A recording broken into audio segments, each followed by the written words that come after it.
भगोड़ा पहुंचा बांग्लादेश। जाकिर नाइक को बांग्लादेश में सम्मान। बांग्लादेश सरकार ने दिया राजकीय सम्मान। क्या भारत को बांग्लादेश चिढ़ा रहा है?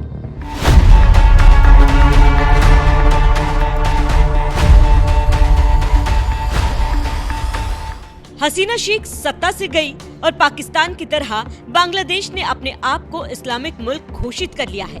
तभी तो कार्यवाहक पीएम वो काम कर रहे हैं जो देश ही नहीं इंसानियत के लिए भी खतरनाक है, क्योंकि कट्टरपंथी बांग्लादेश में हावी हो चुके हैं और वो कर रहे हैं जो समाज के लिए दुश्मन है। तभी तो उनसे मिल रहे हैं जिससे भारत नहीं मिल रहा। पाकिस्तान के लोगों आईएसआई चीफ और पाकिस्तान की राह पर चल चुके हैं, तभी तो कट्टरपंथियों की भाषा बोल रहे हैं। अब उसी कड़ी में भारत का भगोड़ा जाकिर नाइक को राजकीय सम्मान दिया है। ये ठीक वैसे ही है जैसे एक बार जाकिर नाइक को पाकिस्तान में राजकीय सम्मान मिला था। खबरों की माने तो जाकिर नाइक अगले महीने बांग्लादेश का दौरा करने वाले हैं और बांग्लादेश की कट्टरपंथी सरकार राजकीय सम्मान देने जा रही है। ये वही जाकिर नाइक है जिस पर बांग्लादेश की राजधानी ढाका में आतंकी हमले में हाथ होने का आरोप लगा था। रिपोर्ट की माने तो बांग्लादेश भारत को चिढ़ाने के लिए ये सब कर रहा है, क्योंकि जाकिर नाइक भारत का भगोड़ा आतंकी है जो भागकर अब मलेशिया में रहता है। 2016 में ढाका के होली आर्टिसन बेकरी में आतंकी हमला हुआ। इस हमले में जाकिर नाइक का हाथ होने की बात कही गई थी, जिसके बाद बांग्लादेश ने नाइक पर प्रतिबंध लगा दिया।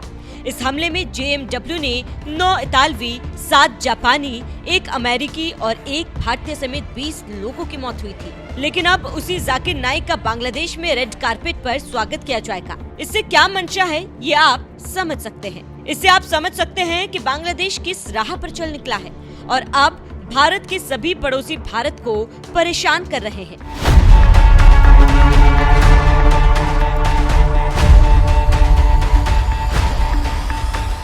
जानकारी देते चले कि जिसको पैदा भारत ने किया, वही बांग्लादेश अपने दुश्मन पाकिस्तान के साथ मिलकर भारत को परेशान करने की कोशिश कर रहा है।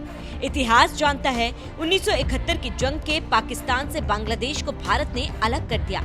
अब वही बांग्लादेश 54 साल बाद पाकिस्तान के joint chief of staff chairman general Sahir Shamshad Mirza का स्वागत कर रहा है और स्वागत करने वाले शख्स का नाम मोहम्मद यूनुस है। खबरों की माने तो दोनों के बीच मुलाकात बेहद गर्मजोशी से हुई।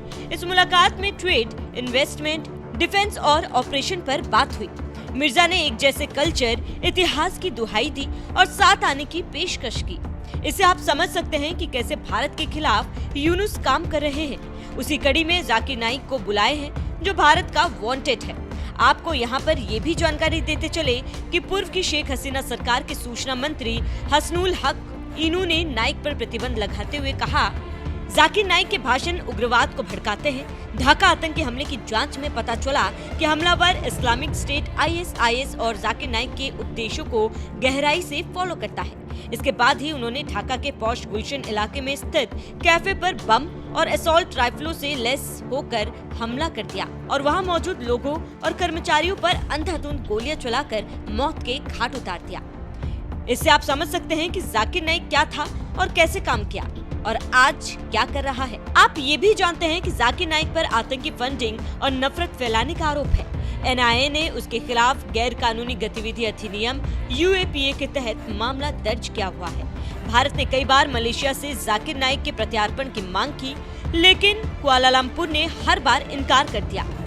नाइक पिछले 8 सालों से मलेशिया में ही रह रहा है और वहां अपना पीस टीवी चलाता है। इसी साल फरवरी महीने में पाकिस्तान में भी उसका रेड कार्पेट स्वागत किया जाएगा।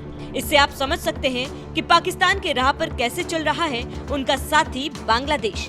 और इस कट्टरपंथी रास्ते पर काफी कांटे हैं, लेकिन बांग्लादेश के बुद्धिजीवी समझ नहीं पा रहे और कोई कुछ नहीं बोल रहा। देखना होगा कि अपनी बर्बादी का रास्ता खुद बनाने वाले अगले 25 साल बाद कहां जाते हैं।